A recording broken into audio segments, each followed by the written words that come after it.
Segundo livro de Samuel, capítulo 12, versos 1 a 15.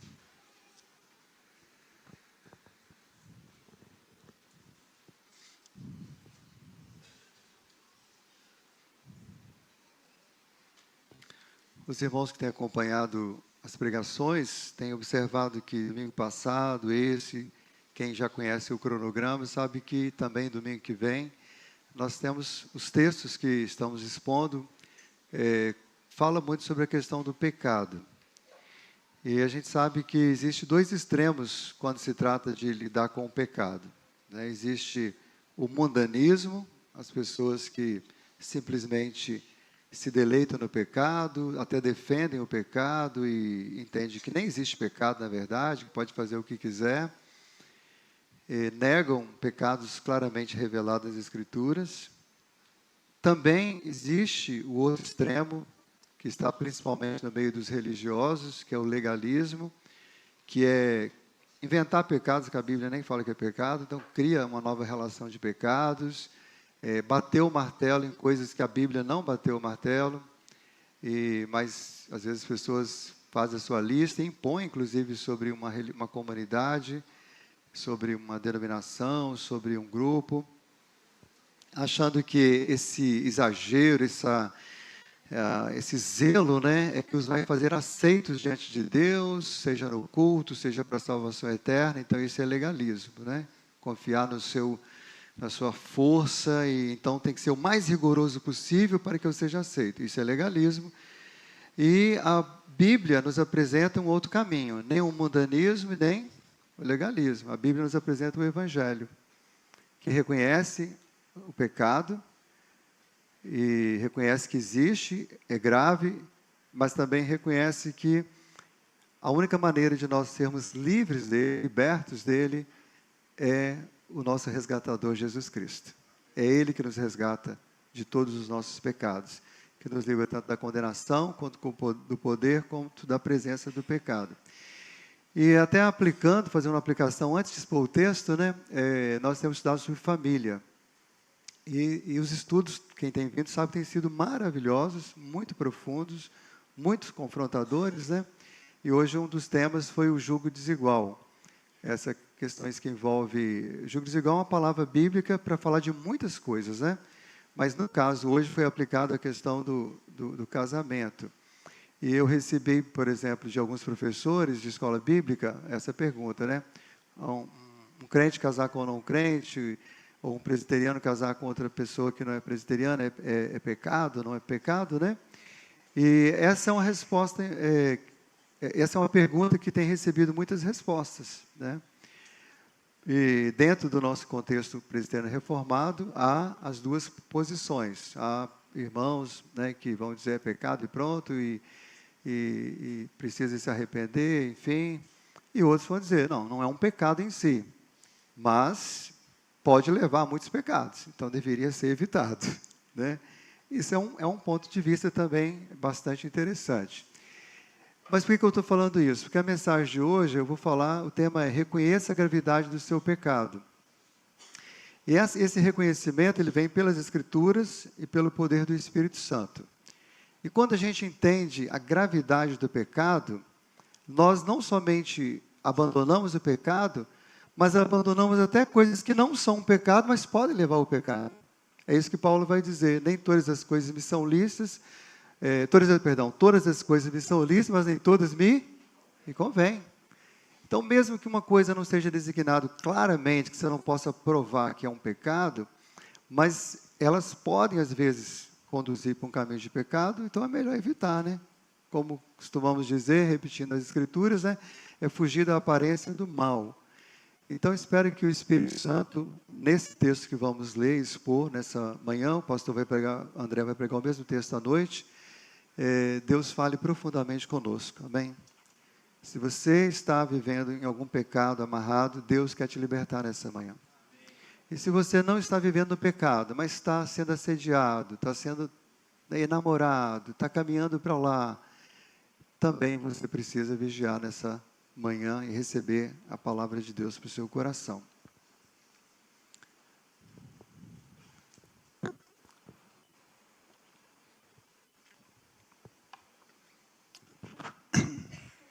O Senhor enviou Natã a Davi. Chegando Natã a Davi, disse-lhe: havia numa cidade 2 homens, um rico e outro pobre. Tinha o rico ovelhas e gado em grande número, mas o pobre não tinha coisa nenhuma, senão uma cordeirinha que comprara e criara, e que em sua casa crescera junto com seus filhos. Comia do seu bocado e do seu copo bebia, dormia nos seus braços e a tinha como filha. Vindo um viajante ao homem rico, não quis este tomar das suas ovelhas e do gado para dar de comer ao viajante que viera a ele. Mas a tomou a cordeirinha do homem pobre e a preparou para o homem que lhe havia chegado. Então o furor de Davi se acendeu sobremaneira contra aquele homem e disse a Natã: tão certo como vive o Senhor, o homem que fez isso deve ser morto.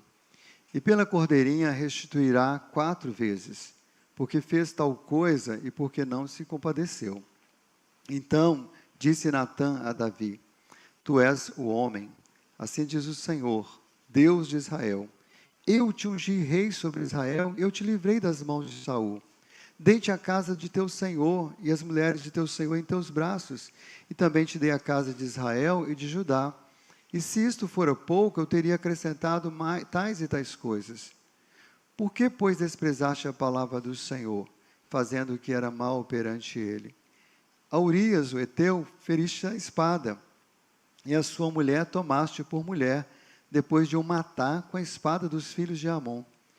Agora, pois, não se apartará a espada jamais da tua casa, porquanto me desprezaste e tomaste por mulher de Urias, e a tomaste por mulher de Urias, o heteu, para ser tua mulher. Assim diz o Senhor: eis que da tua própria casa suscitarei o mal sobre ti, e tomarei as mulheres à tua própria vista, e as darei a teu próximo, o qual se deitará com elas em plena luz deste sol. Porque tu o fizeste em oculto, mas eu farei isto perante todo Israel e perante o sol. Então disse Davi a Natã: pequei contra o Senhor. Disse Natã a Davi: também o Senhor perdoou o teu pecado, não morrerás. Mas, posto que com isto te deste motivo a que blasfemasse os inimigos do Senhor, também o filho que te nasceu morrerá. Então Natã foi para sua casa. Se você voltar ao capítulo 11, você verá esses pecados que Davi cometeu sendo narrados detalhadamente. A gente vê claramente, meus irmãos, o orgulho de Davi, abusando do seu poder de rei para ter uma mulher que não era dele. A gente vê o pecado de adultério de Davi. A gente vê a quebra do mandamento não matarás, onde ele arma uma trama para matar o soldado Urias. Nós vemos que ele tenta ocultar este pecado, os pecados, né, de adultério, com mentira, com hipocrisia. Mas no final do capítulo 11, sinaliza claramente o desagrado de Deus. Porém, isto que Davi fizera foi mal aos olhos do Senhor. E por tudo isso, como vemos aqui no verso 1 do capítulo 12, o Senhor enviou o profeta Natã a Davi, porque tudo isso era mal aos olhos do Senhor, era uma afronta.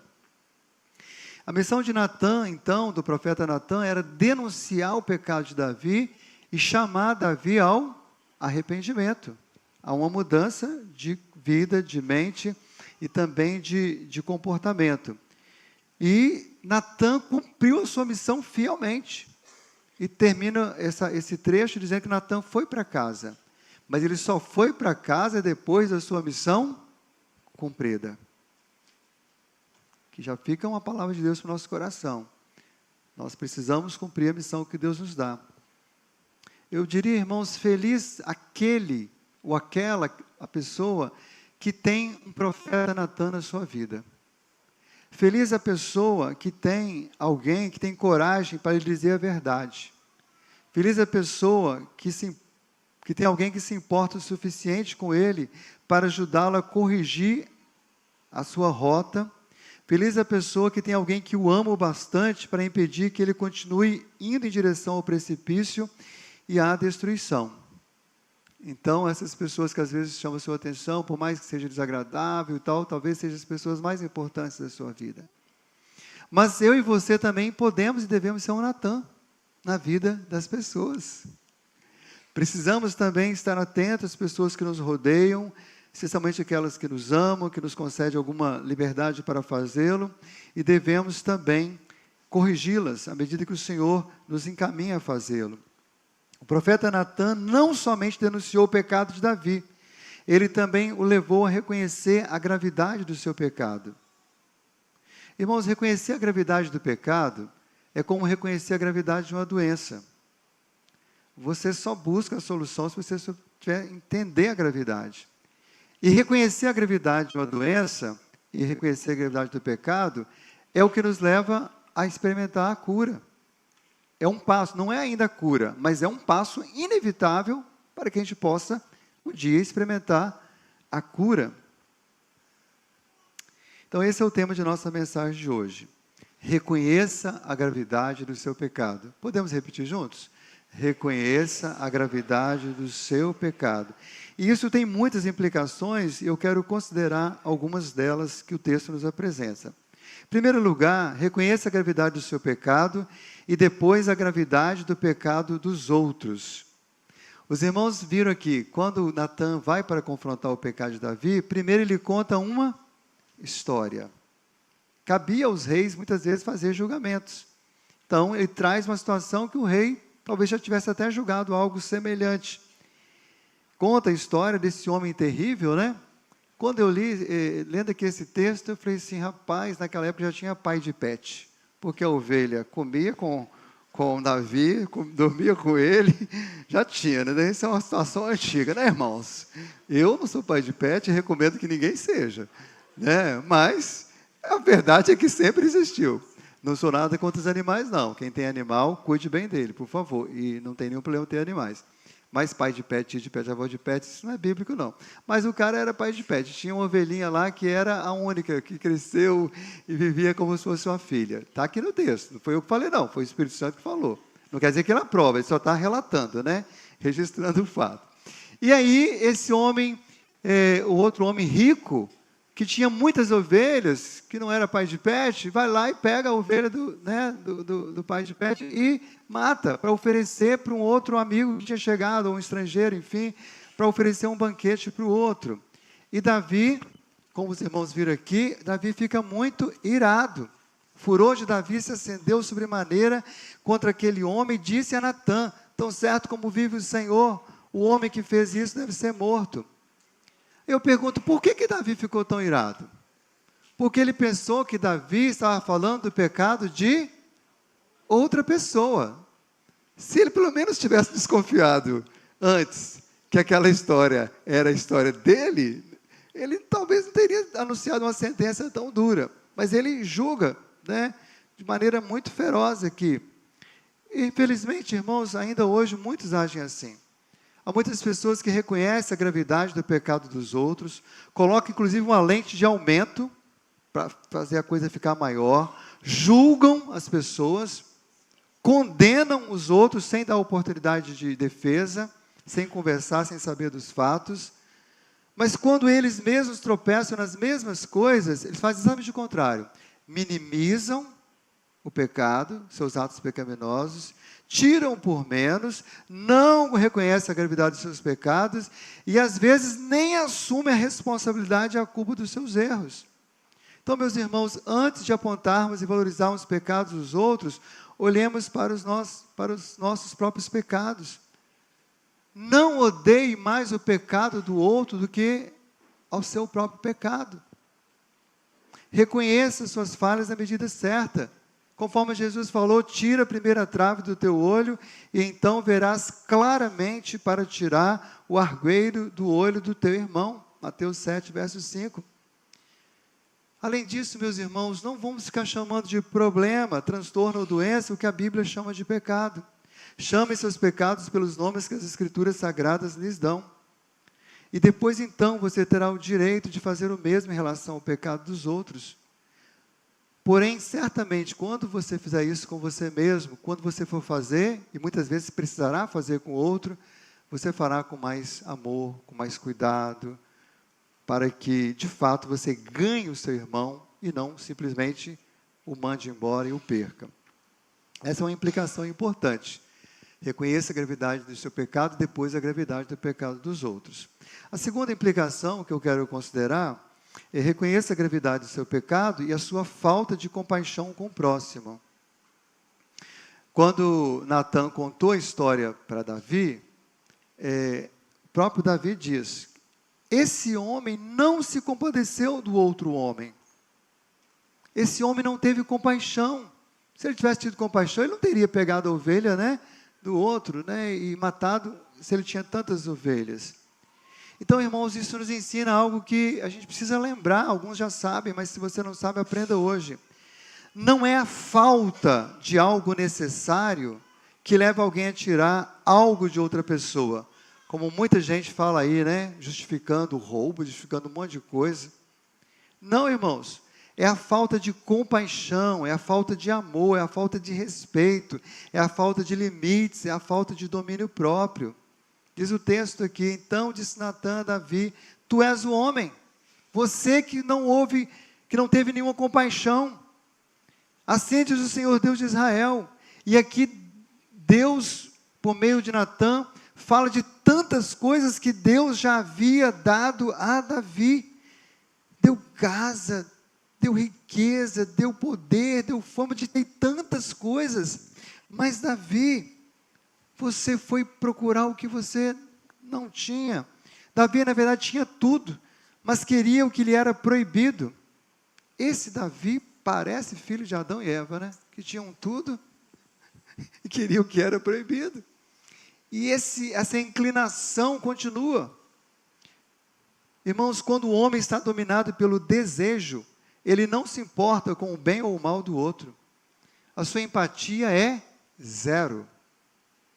Ele só se importa com a satisfação do seu desejo carnal e maligno. Isso pode acontecer em qualquer área da vida. É a pessoa que trapaceia e rouba porque sua ganância é maior do que a ética, é maior do que o temor de Deus. Ontem estávamos no aniversário de uma irmã aqui da igreja, e ela me apresentou uma amiga, desembargadora do Tribunal do Trabalho. E eu achei assim, foi uma conversa de 1 minuto, mas pensa numa conversa de 1 minuto que Deus falou, Deus abençoou e Deus fez algo ali. Ela disse assim, quando a irmã me apresentou, né, aí eu disse assim, Deus te ajude, viu, porque eu tenho dificuldade com julgar. Quando eu tenho que reunir o conselho e tribunal para julgar, eu faço com muito temor, né? E ela falou assim, isso eu acho que eu não faço não, eu às vezes acordo, durmo, pensando, no dia que eu encontrar com Deus, eu vou dar conta ao juiz, juiz de toda a terra, de todos os julgamentos que eu fiz, se eles foram certos ou errados. E confesso que muitas vezes eu fui para casa com dúvida se eu tinha feito o julgamento certo, se houve também, não somente justiça, mas houve compaixão. E eu disse para ela assim, olha, com certeza a senhora não vai acertar todas, mas só o fato da senhora ter o temor de Deus já vai ajudar bastante, porque o temor do Senhor é o princípio da sabedoria. Mas uma das coisas que nos leva a ter o temor é pensar o mal que você vai fazer ao outro com o seu pecado. Por exemplo, uma pessoa que assedia uma outra pessoa sexualmente, ou se entrega sexualmente a outra pessoa em nome do amor, mas na verdade, se não é um relacionamento legítimo, biblicamente, essa pessoa é apenas um amante de si mesmo, é amor mesmo, amor a si, o seu pecado, o seu desejo insaciável, e aí simplesmente destrói a sua vida e das outras pessoas. Irmãos, preste atenção, uma alma que não está satisfeita em Deus, ela buscará saciar sua satisfação a qualquer custo, sem qualquer compaixão com o próximo. Esse pecado agrava outros pecados, pois é a quebra do segundo mandamento, conforme Jesus ensinou, o segundo maior mandamento, que é, amarás o teu próximo como a ti mesmo. Muitos pecados você vai vencer, se você por algum tempo pensar na dor que ele poderá causar aos outros. E o seu amor, a sua compaixão pelos outros, poderá ser um freio que o Espírito Santo haverá de usar para você dizer, não, eu não preciso cometer isso, eu posso viver sem isso. Em terceiro lugar, a terceira implicação que vemos, reconheça a gravidade do seu pecado e o seu desprezo ao Senhor e à sua palavra. Natan continuou demonstrando a gravidade do pecado de Davi com as seguintes palavras: porque, pois, desprezastes a palavra do Senhor. Quando você cometeu adultério, você desprezou a palavra do Senhor. Sim, irmãos, os pecados de Davi eram desprezo à palavra do Senhor, porque Davi conhecia muito bem os mandamentos de Deus. Ele sabia o que era certo, o que Deus requeria dele, mas ele desobedeceu aos mandamentos de Deus. Davi conhecia a lei de Deus, mas mesmo assim a transgrediu. Dos 10 mandamentos, ele quebrou pelo menos, certamente 3, talvez 4. Não adulterarás, não cobiçarás, não matarás, e de certa forma não roubarás. Além disso, ele agiu com frieza, com maldade contra Urias. Não foi no calor da emoção, ele tramou, ele planejou, tentou esconder de um jeito, sendo bonzinho, quando ele não fica aqui, não vai para a guerra não, vai dormir com a sua esposa, né? Tem muitas bondades aí, irmãos, que na verdade é pecado puro, tá? Vigia. Mas quando ele viu que não deu certo, aí ele fez a mesma coisa, para eu ficar bem na fita, coloca lá Davi na frente da batalha para que ele morra. Quer dizer, Davi não sujou diretamente as suas mãos, porque foi morto pelas mãos dos inimigos. Se Deus não revelasse isso por meio do profeta Natan, nunca ninguém saberia. Mas eu e você também, às vezes cometemos coisas que nunca ninguém saberia. Mas lembre-se, Deus sabe. Deus sabe. E nós estamos desprezando a palavra dele. Mais do que isso, irmãos, nós estamos desprezando o próprio Deus, é o que ele diz no versículo 10. Porquanto, Deus falando, porquanto, Davi, tu me desprezaste. Então isso ainda é mais grave. Todo mal que é feito contra o próximo é também um pecado contra Deus. Pois significa não levar em conta Deus e seus maravilhosos atributos, como a bondade, santidade, senhorio, sua justiça e sua onisciência. Hoje quase todos os cânticos que cantamos falam da santidade do Senhor. E é por isso que precisamos estar na presença do Senhor, cultuá-lo individualmente e publicamente, porque diante da santidade de Deus, o menor pecado, o que nós julgamos menor, se revela como algo grave, que afronta a beleza do nosso Deus. Qualquer mandamento divino quebrado implica em quebrar primeiro o primeiro mandamento. Lembra qual o primeiro mandamento, meus irmãos? Não terás outros deuses diante de mim. Vamos repetir? Não terás outros deuses diante de mim. Êxodo 20, lá no iniciozinho, verso 1 e 2. Esse é o primeiro mandamento. Por que que qualquer mandamento implica na quebra desse? Porque o pecado implica em atender algum ídolo do seu coração. E isso é gravíssimo diante de Deus. Deus abomina toda sorte de idolatria. Então reconheça a gravidade do seu pecado, porque seu pecado é um desprezo ao Senhor e à sua palavra. Mas ainda em quarto lugar, vemos aqui, reconheça a gravidade do seu pecado e as suas desastrosas consequências. Deus anuncia aqui várias consequências, vários castigos, vários juízos. Eis que da tua própria casa suscitarei o mal sobre ti. Tomarei das tuas mulheres da tua própria vista, e as darei ao teu próximo, o qual se deitará com elas, em plena luz deste sol. Porque tu o fizeste em oculto, mas eu farei isto perante todo Israel e perante o sol. Bom, quem conhece a história de Davi sabe que isso se cumpriu literalmente, não foi uma linguagem figurada. Porque o próximo que dormiu com as concubinas de Davi não foi uma pessoa qualquer, foi o seu próprio filho Absalão. Diz a palavra de Deus lá em 2 Samuel 16, 22.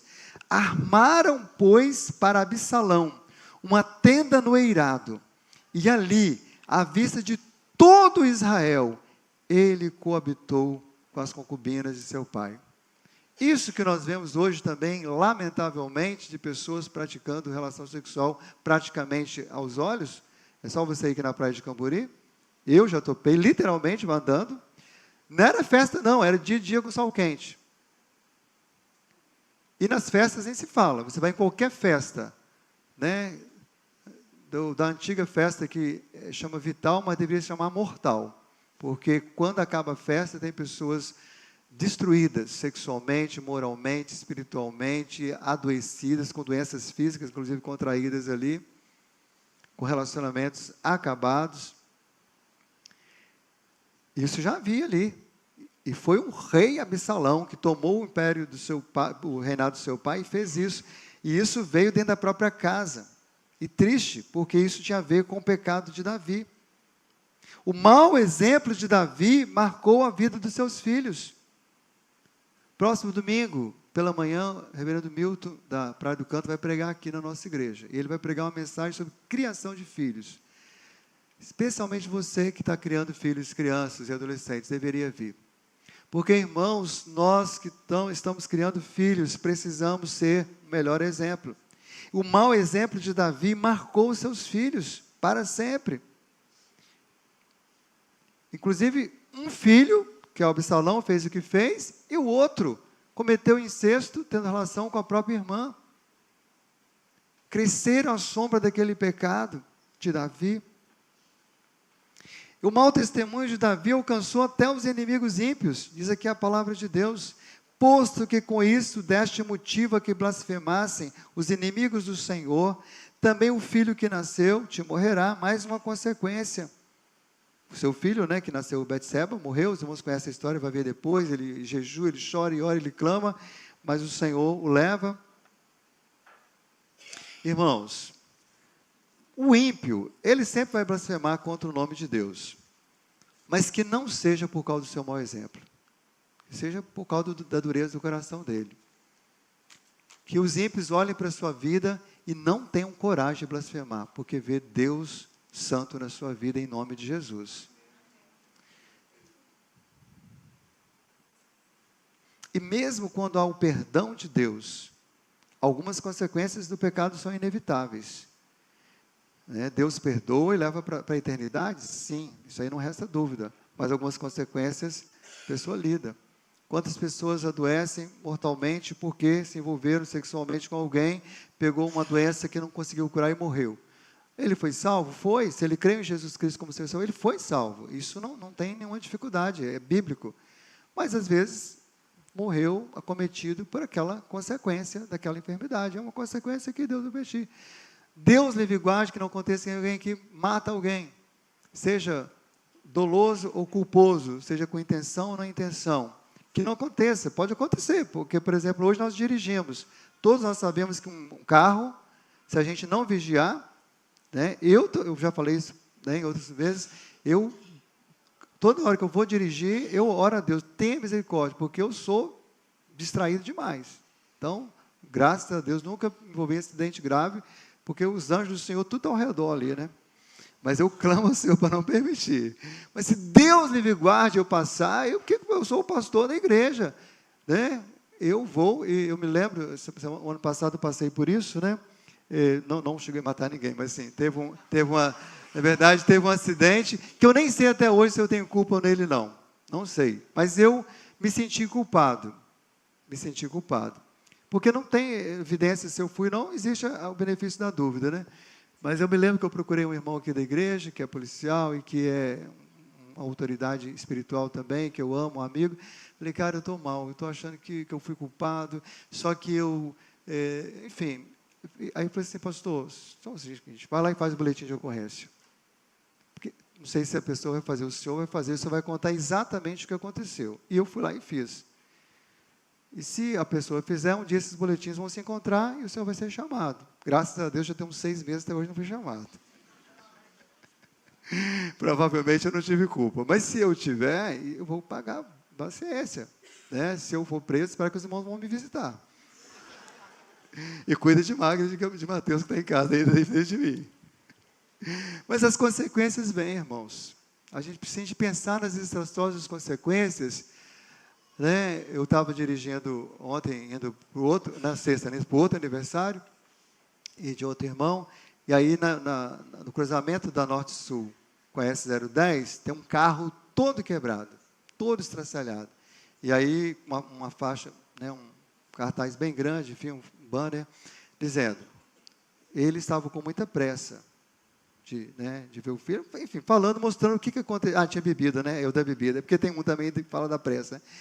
Ele não atendeu, né, a orientação quando beber, não dirija, e deu o que deu. Então, a gente precisa assim pensar. Claro que a gente não vai deixar o pecado só por causa disso, mas não pensar nisso, nós precisamos pensar. Reconheça a gravidade do seu pecado, mas também confesse com sincero arrependimento. Isso é indispensável. Então disse Davi a Natã, pequei contra o Senhor. Irmãos, essa é uma das razões que, apesar de Davi ter feito muita coisa que não devia, ele é chamado de um homem segundo o coração de Deus. Gente, quando Davi era confrontado com a palavra de Deus, com a santidade de Deus, Davi não ficava enrolando, não ficava justificando. Quando Natã colocou o espelho, que ele viu a feiura do pecado dele, pequei contra o Senhor. Estou aqui reconhecendo, pronto para o que Deus quiser fazer comigo. Então, irmãos, quando você falhar, não vamos ficar, não, vai logo, assume, confesse, seja para a mulher, para o marido, para o pai, para o pastor, para o conselho, para quem estiver no trabalho. Esse arrependimento de Davi foi expresso de maneira real e profunda em sua oração que está registrada no Salmo 51. Próximo domingo, no culto da noite, eu pregarei no Salmo 51. Então, vamos explorar mais essa questão do arrependimento. Mas aqui a gente observa, irmãos, que Davi não confessou voluntariamente, mas somente quando foi confrontado. Como costumamos dizer na gíria moderna, a casa caiu. A casa caiu, não tinha mais jeito. A máscara de Davi foi tirada pelo profeta Natã. Mas Davi estava com sorte, porque Natã era um homem de Deus. E Natã amava Davi. Ele fez isso com tristeza, inclusive, mas precisava fazer. Ele respeitava Davi. Mas, irmãos, muitas vezes a máscara pode ser tirada por inimigos, por pessoas que não amam a Deus e não amam você, pelo próprio mundo. Aliás, o diabo gosta disso, ele leva a pessoa na encrenca, depois ele mesmo revela a encrenca. E aí, quando isso acontece, o escândalo e as consequências são ainda maiores.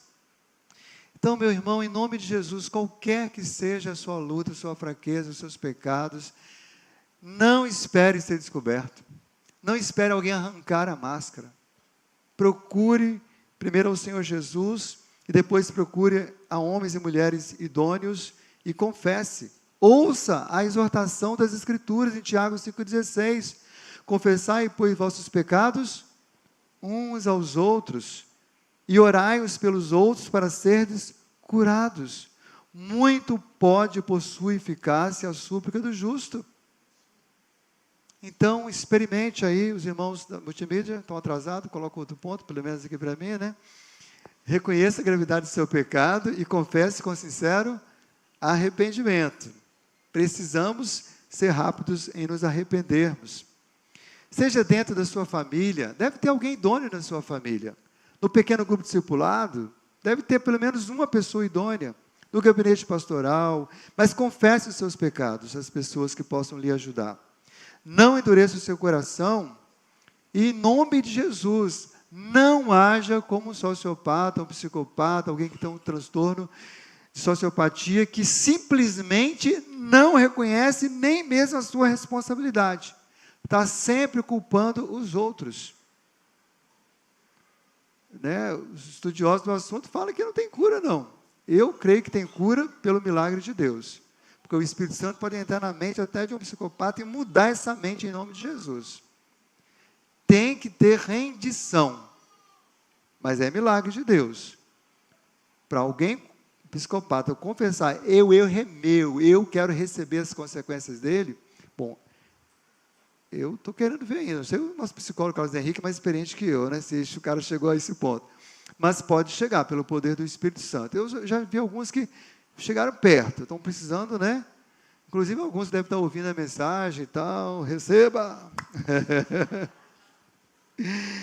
Meus irmãos, reconheça a gravidade do seu pecado. Em sexto lugar, e receba a misericórdia e o perdão de Deus. Essa aqui é a melhor, né?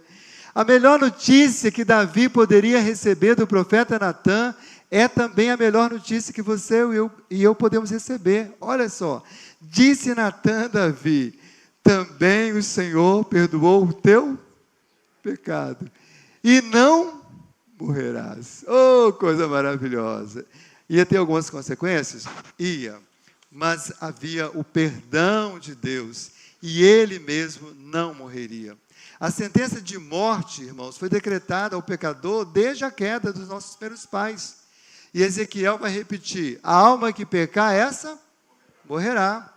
E Romanos 6,23, Paulo diz: o salário do pecado é a morte. Mas uma alma, ou melhor, uma pessoa, ele pode ser livre da morte. Ele pode ser livre da condenação, ele pode ser livre da perdição eterna, por aquele que está acima da morte, por aquele que é o dono da vida, que é a própria vida, por aquele que é cheio de amor, de bondade, de misericórdia, ou seja, o próprio Deus. Jesus Cristo é o único, perfeitamente justo, morreu a nossa morte para nos dar a sua vida, e vida eterna. Então, todo aquele que reconhece a gravidade do seu pecado, confessa-os e se arrepende desses pecados, e entrega a sua vida a Jesus Cristo, encontrará perdão, encontrará misericórdia. Então, se você está nos ouvindo hoje, está lutando com o pecado, sabe que você ainda está escravizado por ele, talvez você sinta, mas o meu pecado é tão difícil, é maior do que os outros. Não tem tamanho de pecado que Deus não dê jeito, se você for a ele de coração quebrantado.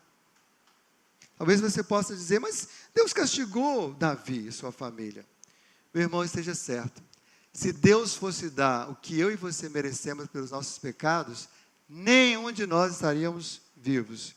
As misericórdias do Senhor são a causa de não sermos consumidos, porque as suas misericórdias não têm fim, renova-se a cada manhã, grande é a tua fidelidade. Então, a cada manhã, fala: Deus, eu estou vivo pela tua misericórdia, eu quero viver em santidade por tua bondade, pelo teu poder, quero que o Senhor me livre do pecado, mas se porventura eu tropeçar, o Senhor me levanta, me perdoa, me ajuda, me santifica. Davi reconheceu isso lá no Salmo 51 e disse: sacrifícios agradáveis a Deus são um espírito quebrantado, coração compungido e contrito, não o desprezarás, ó Deus. Em último lugar, meus irmãos, reconheça a gravidade do seu pecado e promova a melhor reparação possível. Os irmãos viram aqui, né? No auge da sua indignação, quando Natã contou a história para Davi, daquele homem mau que matou a única cordeirinha que o outro homem, que o outro homem tinha. Davi disse assim: e pela cordeirinha esse homem restituirá 4 vezes, porque fez tal coisa. Irmãos, a reparação do erro, a restituição àquele que foi lesado e a mitigação de danos é um princípio bíblico que precisa ser lembrado, valorizado, praticado dentro de nossas casas, da igreja e da sociedade de uma forma geral. Eu acho que ao invés de simplesmente prenderem as pessoas, como é o nosso sistema carcerário, né, quase que mundial, praticamente é isso que se faz, deveríamos descobrir na sociedade mecanismos para essa pessoa restituir algo. Essa pessoa realmente, que hoje alguns já estão caminhando para isso, mas é o mínimo, né? A maioria simplesmente vai ser preso, ainda vai gastar o dinheiro de imposto, porque o que se gasta com uma pessoa presa é mais do que o salário mínimo, todo mundo sabe disso, para mantê-lo ali. E então a gente precisa lembrar disso até a nossa sociedade, mas falando em termos de igreja, muito mais, meus irmãos. Nos primeiros 5 livros da Bíblia, há muitas recomendações e determinações sobre reparar os danos causados ao próximo. Lê lá Levítico, você vai ver. Naturalmente, elas não se aplicam literalmente, porque eram leis civis para a nação israelita, que poderiam até ser imitadas, mas não podem ser impostas hoje. Mas o princípio divino da reparação continua. Sabe quando é que você tem certeza que alguém está realmente arrependido dos seus pecados? Quando as suas atitudes e ações mostram o contrário. Quando começa a trabalhar para que aquilo seja, né, o dano causado seja diminuído de alguma forma. Tem coisas que nunca vamos conseguir restituir. Mas nós precisamos lembrar da palavra de Deus que diz: produzi, pois, frutos dignos de arrependimento. E não comeceis a dizer entre vós mesmos: temos por pai Abraão, porque eu vos afirmo que dessas pedras Deus pode suscitar filhos de Abraão. E o apóstolo Paulo exortou os seus ouvintes que se arrependessem e se convertessem a Deus, praticando obras dignas de arrependimento. Irmãos, devemos reconhecer nossa limitação. Nós jamais restituiremos todo o mal que fazemos. Mas o Deus que nós servimos pode fazê-lo. Mesmo Deus não nos devendo nada, não tendo obrigação de nos restituir ou restituir a ninguém nada, Ele tem um poder maravilhoso de transformar nossas tragédias em grandes bênçãos. Ele pode reparar tudo. Deus em Cristo pode fazer nova todas as coisas. Em Deus há abundante restauração. Em Cristo há nova vida, há nova família, há um novo povo, há um novo recomeço. Deus pode fazer grandes reparações no seu casamento, nos seus relacionamentos com os filhos, com os pais, com os irmãos, com a igreja e com quaisquer outros. Mas é preciso que você tome essa decisão, reconheça a gravidade do seu pecado, depois a gravidade do pecado dos outros, e a sua falta de compaixão com o próximo, o seu desprezo ao Senhor, a sua palavra, as suas desastrosas consequências. Confesse com sincero arrependimento, receba a misericórdia de Deus e promova a melhor reparação possível. Que Deus nos abençoe. Amém, meus irmãos?